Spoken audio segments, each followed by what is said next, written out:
The veteran Israeli peace activist Uri Avnery once joked that if the pro-Israel lobby in the United States were to table a resolution abolishing the 10 Commandments, 80 senators and 300 congressmen would sign it at once. As Benjamin Netanyahu prepares for a visit to the White House, why does Israel continue to command so much support here in Washington, D.C., especially in Congress? Is it thanks to the efforts of the pro-Israel lobby? Or is that all just an anti-Semitic conspiracy theory? I'm joined in the arena to debate this by Alan Dershowitz, Emeritus Professor of Law at Harvard University and author of The Case for Israel, and Brian Baird, the former Democratic congressman who stood down from his seat in 2010 and has since complained that pro-Israel lobbyists see members of Congress as basically for sale. Gentlemen, thanks for joining me in the arena. Brian Baird, what was your experience of the pro-Israel lobby, specifically of AIPAC, the American Israel Public Affairs Committee, that turned you off them? Did you feel you had to toe some sort of AIPAC line or pro-Israeli line, or else? Well, you know, like many Americans, when I ran for Congress, I had and still have a great affection and admiration for much of Israel. But as one is there, I studied the policies more and the practices in Israel and began to have some real concerns about it. Perhaps greater troubling was the influence of a biased perspective on Middle East issues and how it affects our American elections and our American policies. And that grew as I learned more and more, visited the region more and more. And yes, you know, there is a tendency to say, if you don't pass a certain litmus test, use certain words, take certain positions, you will be penalized. And you're speaking from personal experience. Oh, yeah, sure. Give me an example of something that you were annoyed at having to say or do or being asked to do. On a regular basis, resolutions come before the Congress, and people ask, how is this going to be scored by AIPAC? Or how are people going to take a position on this? And it's very clear that there is a right way and a wrong way, not necessarily for America's best interest, but that a certain lobby and certain interest groups want you to take a position, or you will be penalized if you don't. What, in your view, is the penalty? Is it a financial penalty? Well, it's predominantly a financial penalty in some districts. I mean, there are other districts where it could be electoral votes, but in many cases, it's financial. It's contributions to your reelection campaign. Alan Dershowitz. Well, I think that's a very narrow point of view. First of all, the strongest lobby relating to the Middle East in Washington is clearly the Saudi lobby. The Saudi lobby has its tentacles into the State Department, the Defense Department, the White House. They offer jobs to people who are in government. Every time there's been a conflict between the Saudi lobby and the AIPAC lobby, the Saudi lobby wins, going back to when the Saudis wanted to buy AWAC planes and AIPAC was against it. The Saudis win. The Saudis always win because they have far, far more money and far, far more influence. The reason that the AIPAC has some influence in Washington is because Americans overwhelmingly support Israel. That's why senators from Montana and South Dakota, who receive not a penny of contributions from AIPAC and who have no Jewish constituents, constantly vote for Israel. And I think it's bigoted in some respects to focus on that one lobby. When you look at, for example, the American Association of Old People, AARP, much, much stronger lobby. The gun lobby, the interesting comparison between the Saudi lobby is influential despite the fact that no Americans support Saudi Arabia. So it's purely the work of a lobby. Whereas the work of AIPAC is very simple because they're on the side of what Americans are on the side of. So get off this business about the AIPAC lobby and start talking about the merits of the case. Let's put it back to Brian Baird. I mean, Congress is simply reflecting public opinion, not lobbying efforts. Well, let's be clear. First of all, there's plenty to criticize about Saudi Arabia, and we should do so.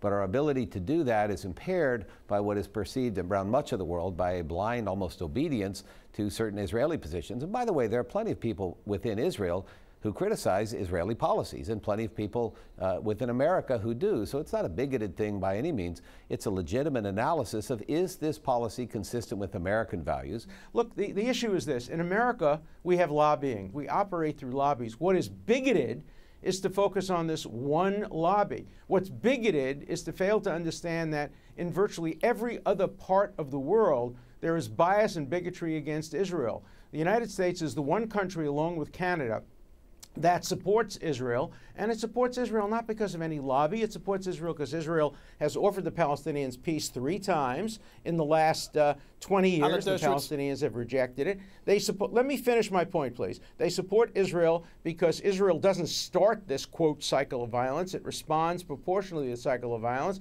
It supports Israel because Israel doesn't start rocket firing by Gaza. It responds to it. Americans support Israel. That's the reality. And lobbies can only be as good as their support is by the American people. But Alan Dershowitz, that's you the talk reality. about and to focus on this one lobby is bigoted. Yes. Okay, you talk about focusing on this one lobby. Bill Clinton described AIPAC as stunningly effective, better than anyone else at lobbying in this town. Good. Newt Gingrich. Well, that's very good. That's high praise. Hold on. Let me finish my point now. Newt Gingrich called AIPAC the most effective general interest group across the entire planet. Are they bigots for saying they're the best at what they do? You're saying they're not the best at what they do. No. I support that. I think that AIPAC is very effective, and thank God for that. That's a good thing. Would you want a pro-Israel lobby to be ineffective? It's very effective, but the reason it's so effective is it has support among the American people. This is not anti-Israel. And the two things, the strategy here is to say, if you criticize any of Israel's actions, you are A, anti-Israel, and you're B, bigoted. Neither is the case.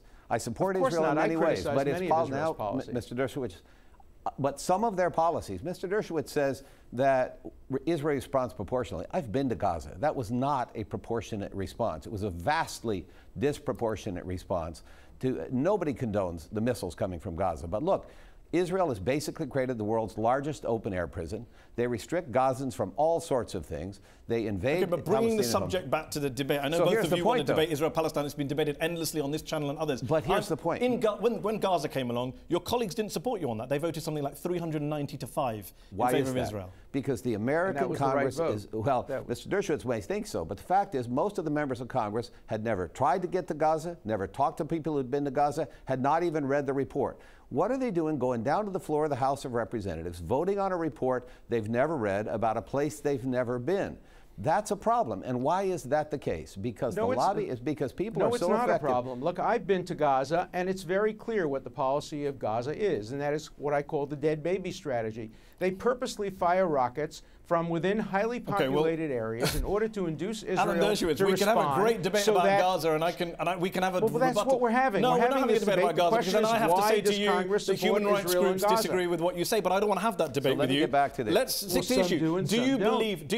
let me put this to you then, Alan Dershowitz. In 2011, Benjamin Netanyahu came to Congress, spoke in front of Congress, infamously got 29 standing ovations. Tom Friedman, New York Times columnist, perhaps... Infamously got... Wait a minute. Infamously got ovations? Well, if you let me finish saying that, Alan, if you let me finish the question. How can you use the word infamously? All right, so you don't like being interrupted, but you want to interrupt me. Okay, well let me quote to you a bigot. Tom Friedman, Jewish columnist, New York Times columnist, said, and I quote, "Those standing ovations were bought and paid for by the Israel lobby." Is Tom Friedman an anti-Semitic bigot in your view?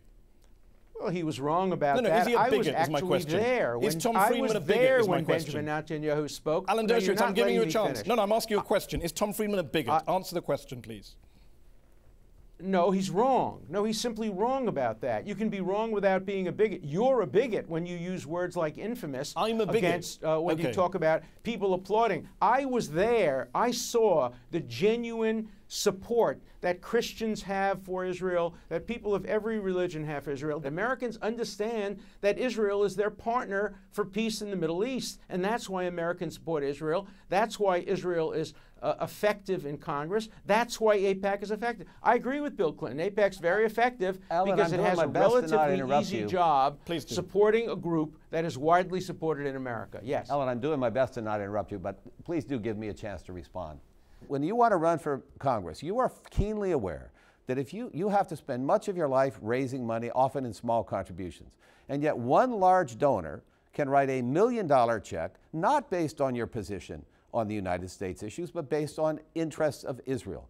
In the departure address, the farewell address of George Washington, he cautioned against blind loyalties or blind animosities to foreign countries. And he said, if you do this, factions will develop in your own country that are contrary to your own country's best interests as people curry favor with the foreign nation. And the other thing he said, which is really telling here, he said that people will these factions will attack patriotic Americans and say, you are not patriotic because you don't sign up with this faction. That's tantamount to saying they will engage in calling people bigots who disagree because they're allied with a foreign country. And that's just wrong in the American government. I don't think most Americans want their country to ally with any foreign country like that.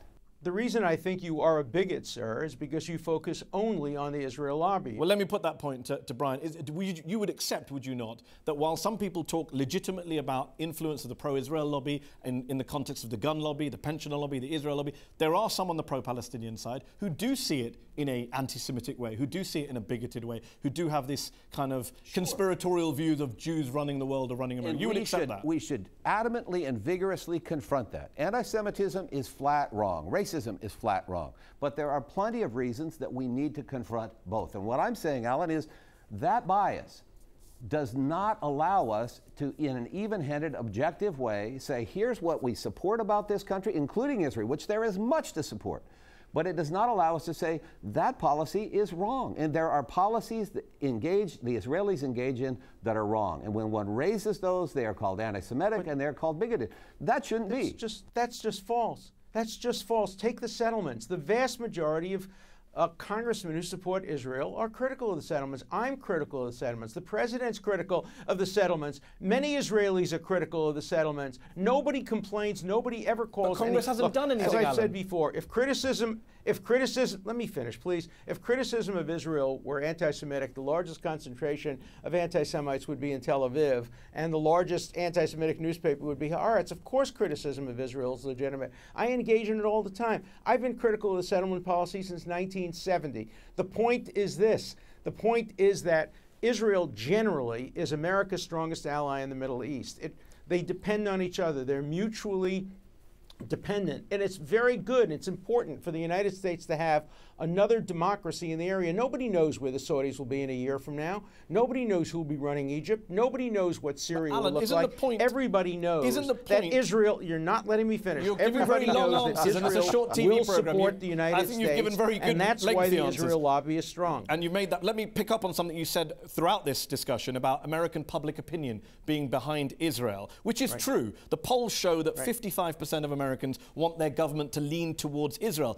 In Congress, though, something like 95% of congressmen lean towards Israel. 1 in 4 Americans wants the U.S. to oppose a Palestinian state. Congress voted 407 to 6 in opposition to a Palestinian state. So there's a huge disparity in terms of modest American support for Israel. You're wrong and massive unconditional about support. What, Congress didn't vote 407 to 6 in 2011 against a Palestinian state? No, what Congress voted for was not to have a Palestinian state based on not negotiated between the Israelis and the Palestinians. You're bringing just extremist statements.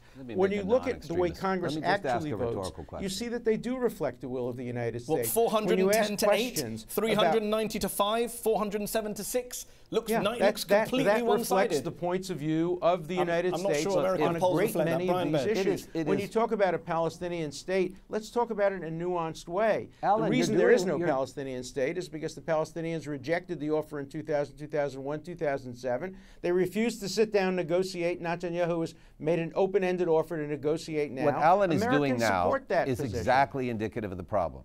It's a filibuster. One side gets to speak, dominate the other side, accuse them of anti-Semitism, and defend policies that are not defensible. Here's reality, Alan. You know as well as I do that if the United States government, which since every president in the last 20 years has said the settlements need to stop, if a president asks someone in the Congress to introduce a resolution saying that we are going to withhold, to actually put some teeth into that, we are going to restrict Israeli foreign aid if the settlements don't stop because they're contrary to international law, contrary to the national interests of this United States of America, the Congress of the United States right now would not support that. They would undermine it. We'll have to leave it there. Gentlemen, thank you so much for taking time out to be on The Arena.